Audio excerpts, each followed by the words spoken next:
Eh bien, bonjour mes amis et bienvenue sur ma chaîne généraliste dans laquelle je parle un peu de tout et je voulais faire depuis longtemps une séance de méditation. Donc j'ai déjà fait des vidéos sur la méditation pour vous expliquer comment ça se passait, pourquoi il fallait respirer lentement, profondément. On inspire généralement par le nez et on expire soit par le nez, soit par la bouche. Le fait d'expirer lentement, ça permet de se calmer. Mais je vais en plus ajouter de la musique tibétaine. Donc j'ai des bols chantants. En voici un. Et en voici un autre. J'ai aussi des cloches tibétaines. En voici une. Et en voici une autre. Si vous utilisez cloches tibétaines, faites attention que le fil soit assez long, comme ici. Quand le fil est trop court, le son est moins joli et moins fort. Donc je vais commencer par la cloche tibétaine avec un fil un peu court.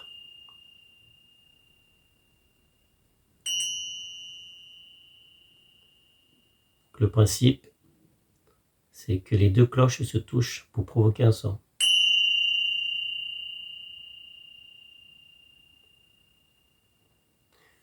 Donc ceci a pour effet d'apaiser, de s'apaiser, donc de se calmer, de se relaxer. C'est comme le fait de respirer lentement, ça permet de se calmer. En même temps, comme je l'avais dit dans mes précédentes vidéos, on relâche les épaules, on se décontracte. Donc essayez de trouver une position qui est la plus simple pour vous, la meilleure, celle où vous sentez le mieux. Il faut trouver un certain confort. Après, vous arriverez à méditer même dans l'inconfort. Le fait de se calmer dans des situations inconfortables est une très bonne chose. C'est une excellente chose, mes amis, parce que c'est peut-être facile de méditer, de se calmer quand vous êtes chez vous, dans votre salon ou dans votre chambre, mais c'est beaucoup plus difficile de se calmer, de se relaxer quand on est agressé dans le métro ou dans la rue.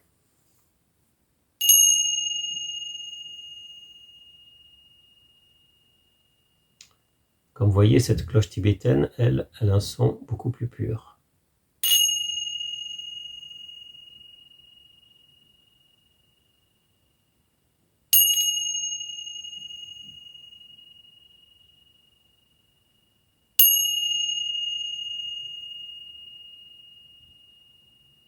Vous voyez, ce son était excellent. Ensuite, j'ai parlé des bols chantants, avec coussin ou pas, avec un maillet en feutre ou un maillet uniquement en bois.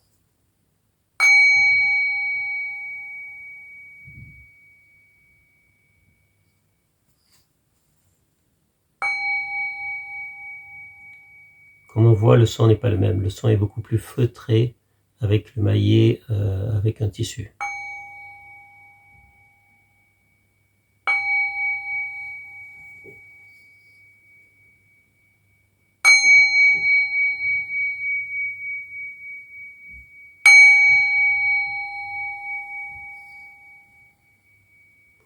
Évidemment, vous pouvez vous passer de coussin et mettre, comme je l'avais dit dans une précédente vidéo, le bol dans le paume de votre main.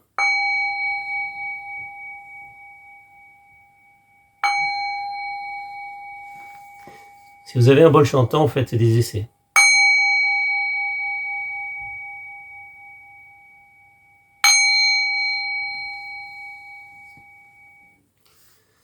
Donc le fait de toucher ou de toucher simplement le bol, ça coupe le son, ça arrête le son. D'abord avec un coussin, après on va passer à la séance.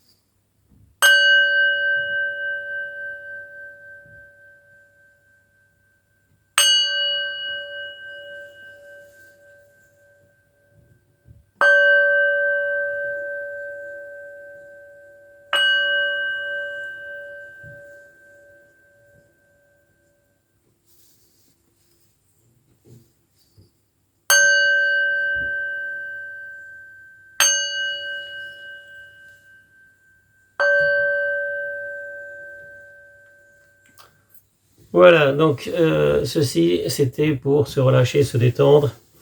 On peut méditer, quand on médite on peut effectivement aussi faire des petits sons, de la petite musique, musique zen, musique bouddhiste mes amis. Comme je disais, vous n'êtes pas obligé d'être bouddhiste pour pratiquer la méditation. Je l'ai également dit dans une vidéo, on s'occupe souvent de son corps, mais il faut aussi s'occuper de son esprit, du mental en fait. Parce qu'avoir un corps fort, un corps robuste, un corps musclé, c'est une bonne chose.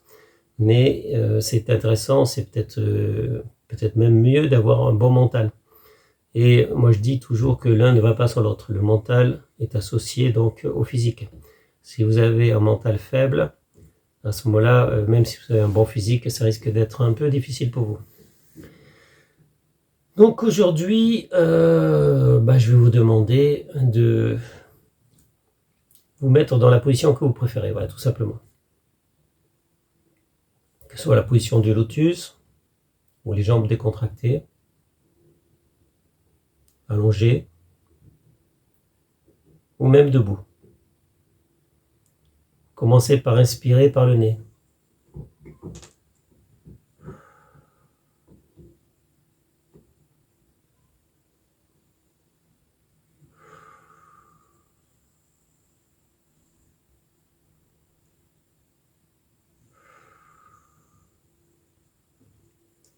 Faites de longues inspirations par le nez.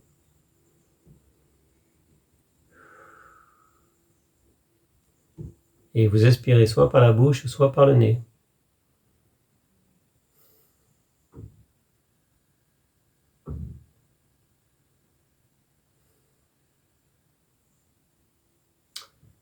Donc à ce moment-là, vous risquez d'être attentif à tous les bruits qui se passent tout autour de vous.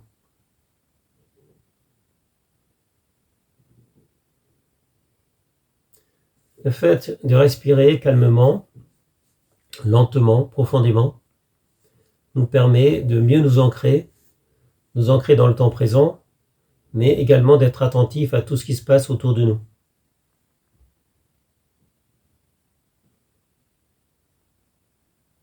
Vous êtes attentif à la lumière, vous êtes surtout attentif au son.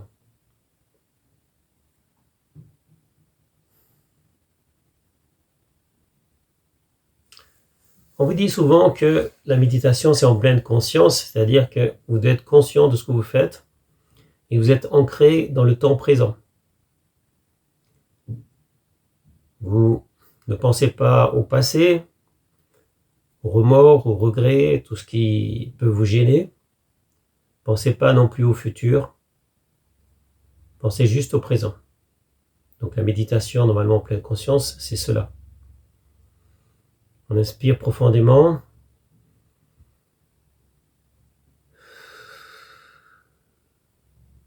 Et on relâche.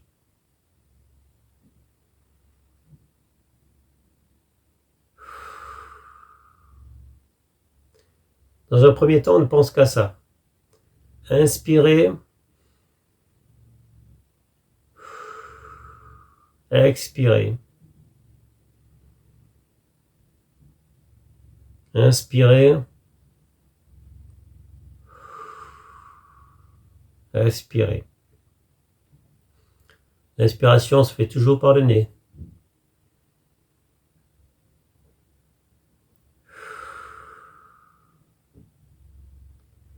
L'inspiration se fait soit par la bouche, soit par le nez. Je vous laisse essayer les deux méthodes.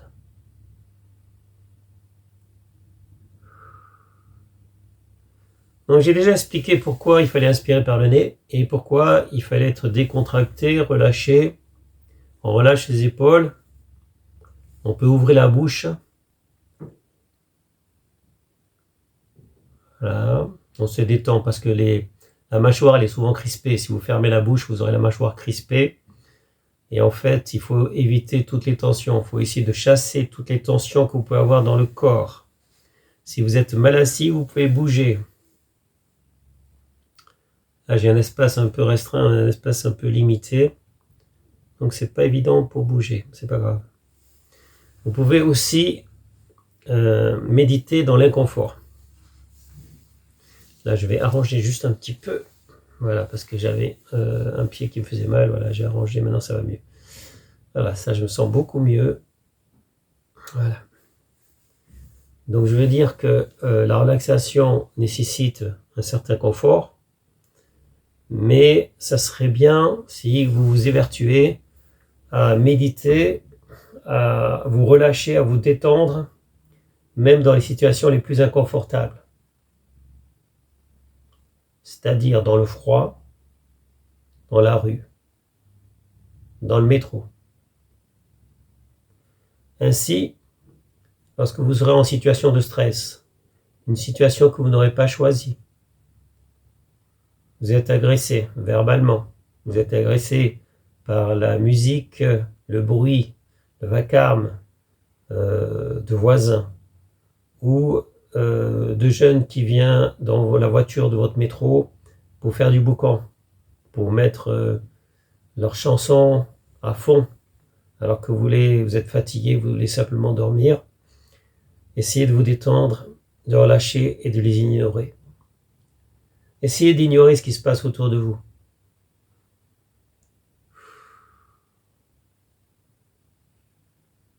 Ce qui se passe autour de vous ne doit pas vous atteindre. Sauf si quelqu'un vous touche, évidemment. Si quelqu'un vous touche, vous réagissez. Si personne vous touche, si personne ne porte atteinte à votre intégrité physique, eh bien vous les ignorez. Donc ignorez le bruit qu'il y a autour de vous, le bruit de la perceuse par exemple.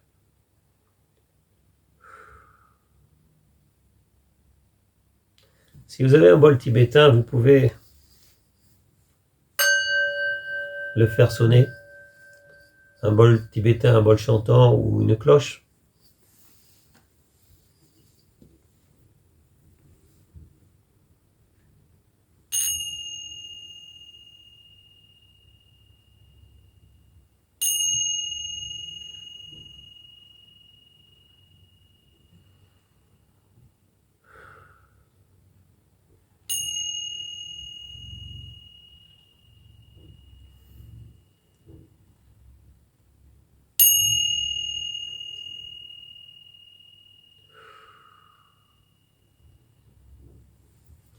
Quand on médite, le temps n'est pas important.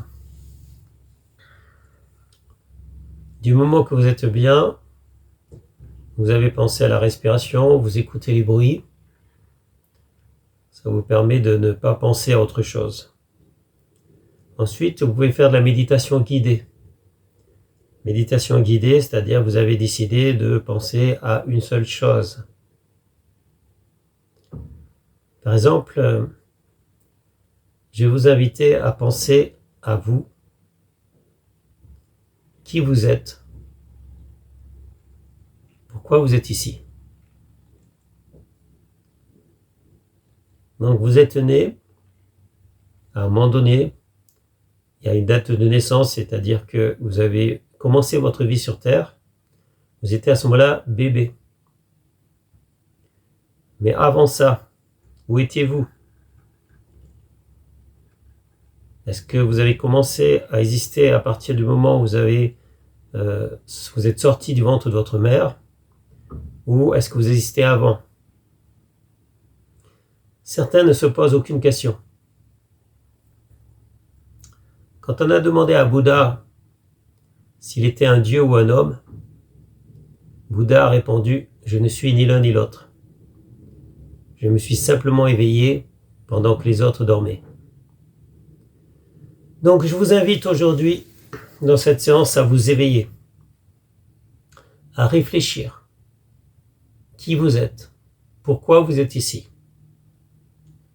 Où vous serez après? Généralement, vous ne pensez pas à ça. Vous pensez aux hommes, aux femmes, aux enfants, à acquérir des biens, avoir plus d'argent. Mais pourquoi faire? À quoi ça sert tout ça? Avant que vous preniez conscience, avant que vous existiez sur cette terre, vous étiez où? Est-ce que vous étiez dans le vide? Est-ce que vous existiez? Une fois que vous serez mort, vous serez où? Est-ce que vous existerez encore ou est-ce que vous serez dans le vide, vous serez retourné au néant? Certains pensent qu'il y a un paradis ou un enfer. Certains vont essayer de gagner le paradis. Certains s'en fichent, certains n'y croient pas. Certains pensent que le paradis est composé de houris, de jolies femmes aux grands yeux, qui sont toutes vierges et qui vont vous accueillir dans leur paradis, dans le paradis d'Allah. Je ne veux pas mettre en doute vos croyances, mes amis, mais réfléchissez un peu. Avant votre naissance, vous étiez où? Est-ce que vous avez des preuves de votre Dieu, que votre Dieu existe? Est-ce que vous avez des preuves du paradis ou de l'enfer? Si vous basez sur un modèle, sur un prophète, connaissez-vous vraiment la vie de ce prophète? Est-ce que c'était un homme bon? Est-ce qu'il traitait bien les femmes? Est-ce qu'il traitait bien les hommes? Est-ce qu'il n'a pas fait des choses horribles, comme voler, tuer, violer, épouser un enfant, par exemple, une fillette? Donc, est-ce que c'était un pédophile, votre prophète? Réfléchissez, mes amis. Regardez qui était vraiment votre prophète. Regardez si c'est l'exemple que vous voulez suivre, mes amis. Moi, je ne suis aucun prophète. Je n'ai aucun Dieu. Mais je crois effectivement qu'il y a quelque chose après la vie et qu'il y avait quelque chose avant la vie. Aujourd'hui, on va méditer un peu là-dessus, sur cette question de la futilité de la vie. Est-ce que la vie vaut la peine d'être vécue? Est-ce qu'il est important d'acquérir des connaissances ou des richesses? Pour en faire quoi, mes amis? À quoi vont servir tous vos diplômes? À quoi vont servir tous vos biens, vos maisons, vos voitures, vos vêtements, votre garde-robe? À quoi ça va servir, mes amis, tout ça? Vous avez une femme, vous avez plusieurs femmes, vous avez des enfants. Et ensuite, qu'est-ce qui va se passer une fois que vous serez mort? Vos femmes iront avec d'autres hommes. Vos enfants vous oublieront sans doute. Ils auront leur vie à mener. Et vous, vous serez où? Vous ne serez plus là, mes amis.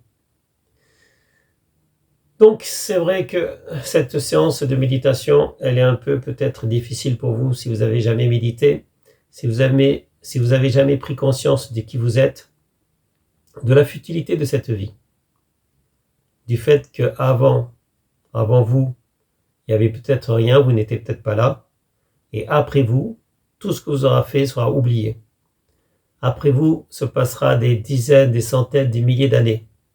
Le monde continuera à exister, la terre continuera à tourner, les gens continueront à s'aimer, à se détruire, et vous, plus personne n'y pensera, plus personne ne parlera de vous, on vous aura oublié, mes amis.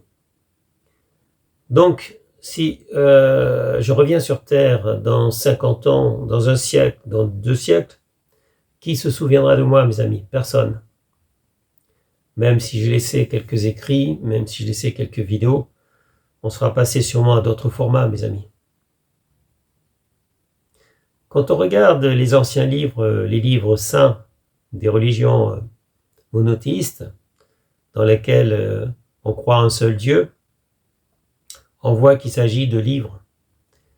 C'est pas des DVD, c'est pas des supports numériques, mes amis, parce qu'à l'époque, il n'y avait que ça, c'est des livres qui sont enracinés dans l'époque. Si on parle du Coran, par exemple, c'est enraciné donc au pays arabe. Ça ne parle pas du bouddhisme qui existait depuis longtemps, mais qui n'était pas connu de la part des Bédouins de l'époque. Donc effectivement, ils connaissaient qu'une partie de la Terre, qu'une petite partie de l'histoire de la Terre. Ils ne connaissaient pas les dinosaures, les hommes de Néandertal. Donc si on regarde, si on étudie par exemple des livres comme la Torah, la Bible, le Coran, en fait c'est des gens qui ne connaissaient qu'une partie de l'histoire de la Terre, une petite partie de la population de ce qui se passe vraiment dans la Terre, et qui ignoraient complètement le futur, qui ignoraient les grandes inventions comme le téléphone, la télévision, les trains, les avions, les voitures, etc. Donc, on a des anciens livres qui étaient valables uniquement pour les gens de l'époque, qui n'ont pas été prévus pour les gens du futur, mes amis. Donc, les anciennes religions, elles sont dépassées. Et si vous vous guidez aujourd'hui, on est en 2022, si vous vous guidez par des religions qui ont été écrites il y a des centaines ou des milliers d'années, qu'est-ce que ça va vous apporter quand on voit que les croyances de l'époque ne sont pas adaptées aux croyances de maintenant, que ces gens-là ignoraient, les gens qui ont écrit ces livres, ignoraient ce qui allait se passer dans le futur et ignoraient beaucoup de choses de la planète, de la Terre. On se dit à quoi bon les croire, puisque eux-mêmes, leurs livres sont dépassés et sont souvent faux. Donc, je veux bien que vous croyiez au paradis, à l'enfer, mais sur la base de quoi? Est-ce que vous avez parlé à quelqu'un qui a déjà vu l'enfer, le paradis? Est-ce que vous ne devriez pas plutôt réfléchir à qui vous êtes vraiment et chercher la réponse en vous? Donc, je vous invite, mes amis, aujourd'hui pour cette séance de méditation, à réfléchir à qui vous êtes vraiment. Quelle est votre place dans l'univers et comment vous voyez l'avenir? Donc, si vous êtes guidé par des prophètes, des imams, des prêtres, des curés, des pasteurs, si vous êtes guidé par des personnes qui eux-mêmes n'ont pas les réponses et qui veulent que vous croyiez aveuglément en eux, dans leur religion, en priant, en vous abrutissant, mes amis, sans chercher à comprendre. Moi, je vous invite à chercher à comprendre, à réfléchir. Les gens ne réfléchissent pas. Souvent, ils apprennent par cœur des textes, des cantiques, des sourates, enfin des versets. Ils apprennent par cœur des phrases toutes faites, mes amis. Mais ils ne réfléchissent pas par eux-mêmes. Et les gens qui leur ont appris tout ça ne réfléchissent pas non plus. On leur dit, c'est comme ça, parce que c'est écrit. C'est écrit dans la Bible, c'est écrit dans la Torah, c'est écrit dans le Coran. Donc il faut croire, parce que c'est écrit, mes amis. Mais tout le monde peut écrire des livres, mes amis, tout le monde. Moi aussi, j'écris des livres. Vous pouvez croire aveuglément ce qu'il y a écrit dans les livres, mais vous n'avez pas de preuve, mes amis. Aucune preuve. Et on vous demande de croire aveuglément, sans avoir de preuve. Est-ce qu'il ne faut pas être un peu stupide, mes amis? Est-ce qu'il ne faut pas être complètement ignorant et stupide pour croire aveuglément dans des mots, dans des phrases, sans aucune preuve, sans demander de preuve? Je vous invite à réfléchir là-dessus, mes amis. Donc, c'était le thème de cette séance de méditation. On a commencé par inspirer, expirer. On a testé les musiques aussi.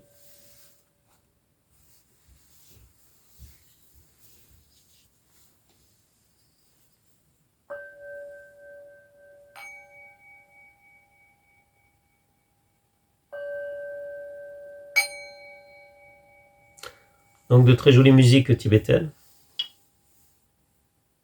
Que ce soit les bols chantants ou que ce soit les cloches tibétaines.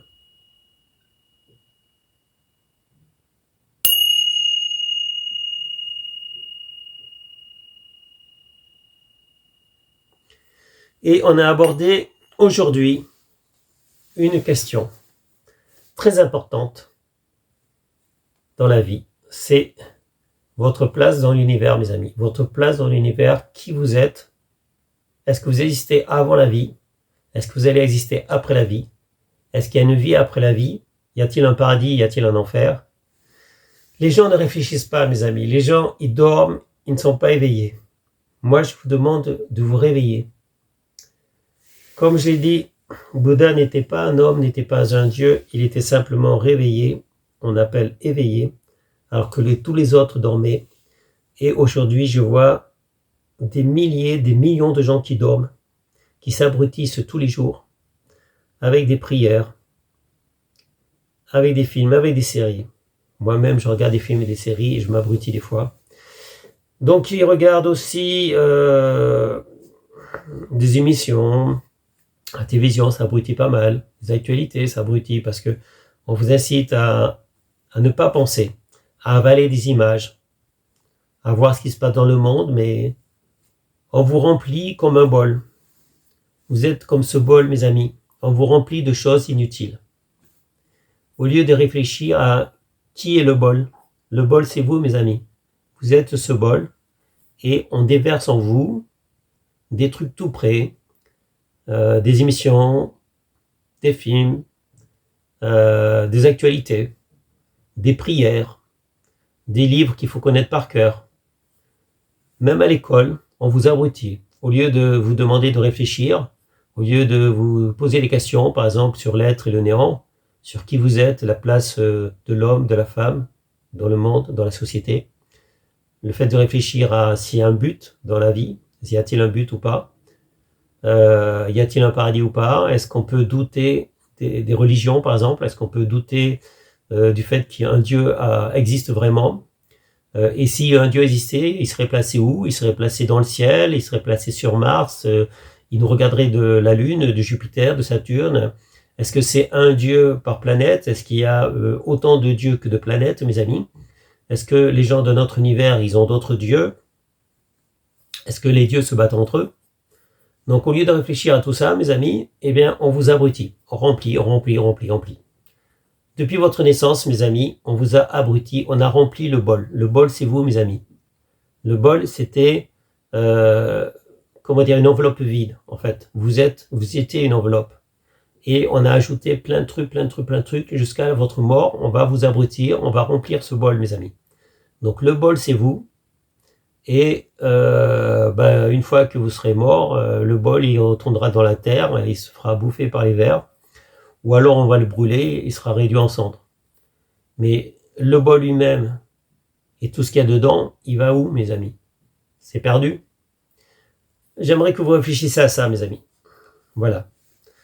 Réfléchissez, c'est quand même important, à votre place dans l'univers, savoir si vous devez continuer à croire les religions qu'on vous a appris parce que on vous a dit vos parents croyaient donc vous devez croire, vos grands-parents croyaient donc voilà, parce que en fait ça se fait depuis des années. Donc si par exemple on doit battre les femmes qui sont pas fidèles parce que ça se faisait depuis des centaines d'années, vous allez dire il faut continuer, mes amis. Il faut continuer à penser que les femmes ne sont pas égales aux hommes. Il faut continuer à leur taper dessus. Il faut continuer à penser que les femmes n'ont pas autant de droits que les hommes. Pourquoi? Parce que ça se fait depuis des années. Mais est-ce qu'on ne doit pas évoluer, mes amis? Est-ce qu'on ne peut pas évoluer? Moi, je pense que l'homme doit évoluer. L'homme n'a pas toujours été comme ça. L'homme, à un moment donné, il avait plein de poils partout. Il marchait à quatre pattes.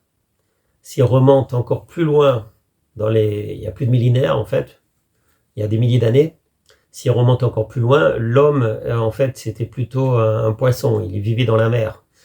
Et le fait d'avoir quitté la mer pour aller sur la terre, lui a fait carrément pousser des pieds, pratiquement des pieds, mais on a encore des traces, évidemment, de nos ancêtres poissons. Donc, croire que Dieu a été créé, enfin, que l'homme a été créé à l'image de Dieu, quel Dieu? Dieu est-il un singe, puisque l'homme, à un moment donné, il ressemblait plus à un singe qu'à l'homme de maintenant, d'aujourd'hui. Donc, est-ce que Dieu a évolué? Est-ce que Dieu, à l'époque, quand il a créé l'homme, et que, en fait, on ressemblait à des singes, est-ce que Dieu ressemblait à un singe? Est-ce que Dieu ressemble toujours à un singe, à un gorille, etc.? Ou est-ce que, si on remonte il y a des milliers d'années, est-ce que Dieu c'était un poisson? Puisque, à un moment donné, l'homme, on était plus des poissons que des mammifères, on vivait dans la mer. Donc, est-ce que Dieu est toujours un poisson? Ou est-ce que Dieu a évolué comme nous? Donc nous évoluons, mes amis. Nous sommes des hommes et nous évoluons. Dieu, je ne sais pas s'il existe, je ne sais pas s'il évolue parce que je ne l'ai jamais vu et je ne l'ai jamais entendu parler. Réfléchissez à tout ça, mes amis. Réfléchissez. Ok? Bouddha, il s'est éveillé. Moi, je vous demande de faire pareil. De vous éveiller. D'arrêter de croire tout ce qu'on vous dit. À moins que ça vous plaît comme ça. Il y a des gens, ils sont contents. Ils sont contents d'être abrutis. Ils s'abrutissent par la drogue. Ils s'abrutissent par l'alcool. Ils ont besoin de leurs cigarettes, de leur chicha, de leur héroïne, de leur cocaïne, de la méthode, toutes sortes de drogues, mes amis. Ils ont besoin de la drogue. Vous aussi, vous pouvez utiliser peut-être une drogue, soit l'alcool, que ce soit, je ne sais pas moi, peut-être vous êtes drogué au sexe, vous êtes drogué à d'autres plaisirs comme manger par exemple, vous avez besoin de manger et vous êtes satisfait quand vous mangez. Donc vous êtes heureux parce que vous mangez tout le temps. Donc qu'importe l'apparence physique que ça vous donne, vous devenez gros, gras, mais vous êtes content parce que vous êtes repu. Et la graisse vous protège en fait. La graisse, d'un certain côté, ça vous protège du monde autour. Même si on vous traite de gros pauvres, vous en foutez parce que vous êtes protégé par la couche de graisse. Donc certains se protègent avec beaucoup de vêtements, avec une graisse, parce que quelque part, ils se sentent bien, comme quand ils étaient dans le ventre de leur mère. Vous étiez à un moment donné fœtus, vous étiez protégé du monde autour, du monde extérieur, du fait que vous étiez dans le ventre de votre mère. Vous étiez bien, vous étiez protégé. Une fois à votre naissance, vous avez pleuré, parce que vous vous sentez plus protégé, vous vous sentez seul, abandonné, et vous avez découvert ce monde, mes amis. Et là, vous avez peur de ce qui va se passer après, parce que vous dites, bon, à un moment donné, ma vie va prendre fin. On n'y pense pas trop quand on a 18 ou 20 ans. Certains y pensent, d'autres n'y pensent pas. Mais quand vous approchez de la mort, vous devez penser à ça, mes amis, et vous dites, bon, j'espère que le paradis existe. Je vais croire à fond tout ce qu'on me dit. Je vais faire tout ce qu'on me dit. Je vais prier, je vais donner de l'argent aux églises, aux mosquées. Je vais donner de l'argent parce que ils assurent qu'il y a un paradis et je vais essayer d'aller au paradis. Je vais connaître le bonheur avec des jeunes femmes vierges. Voilà. Ok, mes amis, si ça vous chante, restez endormis. Pensez ce que vous voulez. Pensez que vous allez au paradis avec de jolies jeunes femmes vierges.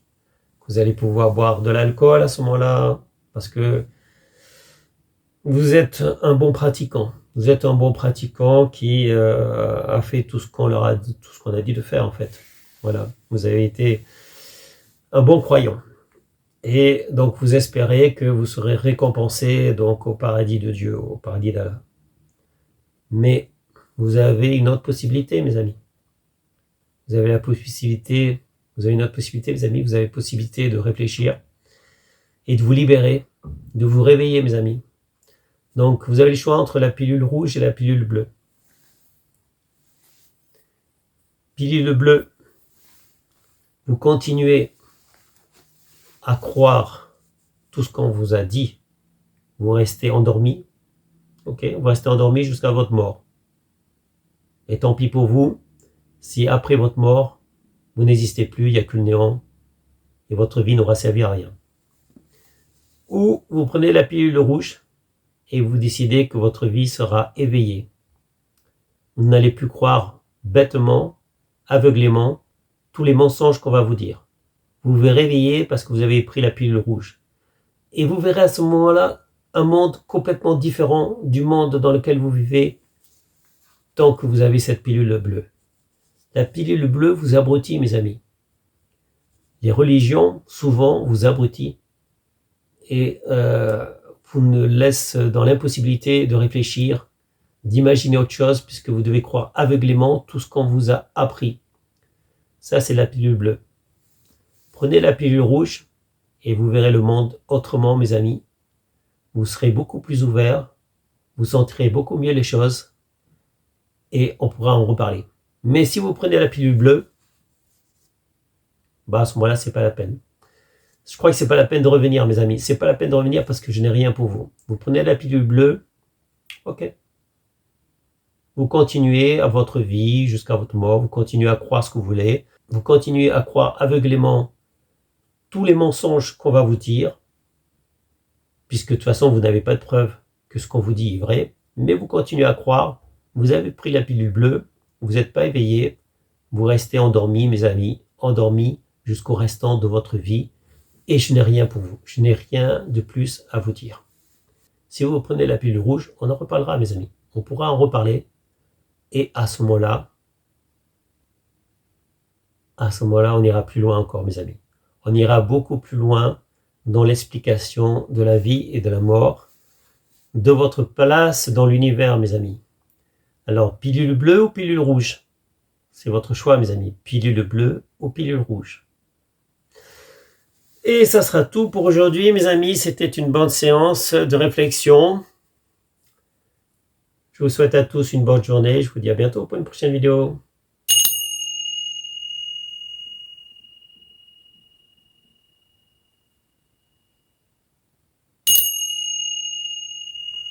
Salut mes amis. Bye bye.